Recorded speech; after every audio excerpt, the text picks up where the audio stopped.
Today I am dressed as a very specific historic figure. I mean Sir Robert Walpole, who lived in the first half of the 18th century and who was the really Prime Minister of Great Britain, although the title was not in existence yet in those times. So he was the real Prime Minister of Great Britain from 1721 to 1742. And he was a very controversial figure, and he's still perceived as a controversial figure, because he really was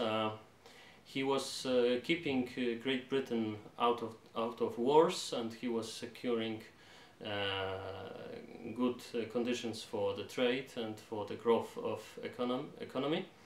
And this is not controversial, of course, but the controversial element is that he was securing the permanent or the almost permanent majority in the House of Commons, in the lower chamber of the Parliament, lower but really the more important one.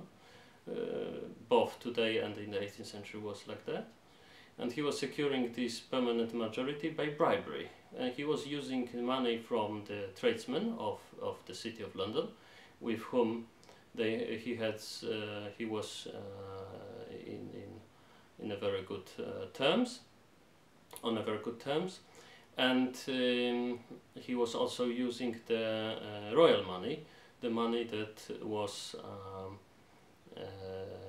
presented by on the royal civil list. The civil list was the list on which there were all the payments that the royal household could provide.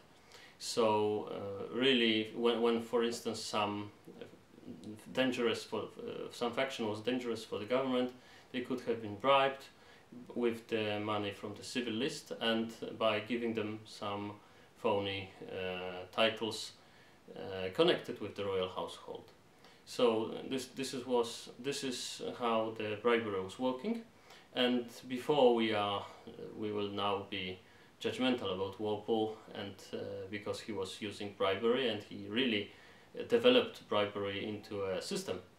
So it was a systematic bribery. It was, and he was indeed, by the opposition members, he was called all the time Grand Corruptor and Robin. Robin, it was a reference to Robin Hood, of course, that he is behaving like a rascal. But really, this bribery was in those times really maybe the only measure to secure the stable government. It was a very unstable times for England. Some wars were just finished, and there were also the possibility of the civil war with the Jacobites looming all the time, and perhaps it was the only way to secure this peace and stability. So before we are all judgmental and everything, we must remember that sometimes in politics the narrow morality must give some way to the broader morality, so to speak. So every politician is judged by the effect of those politics, of those policies. And Walpole has secured a wonderful age in Britain's history. It's called the age of Walpolean stability. So it's really, and for America also, it's called this salutary neglectment, because he was really not so much interfering in America's inner affairs. So these kind of politicians always fascinated me, and that's why I have wrote my first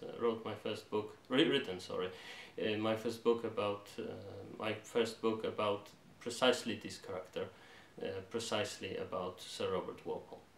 And there are also many heroes in history which are and were and still are perceived as very controversial, but who really secured peace and stability for their countries and were great statesmen.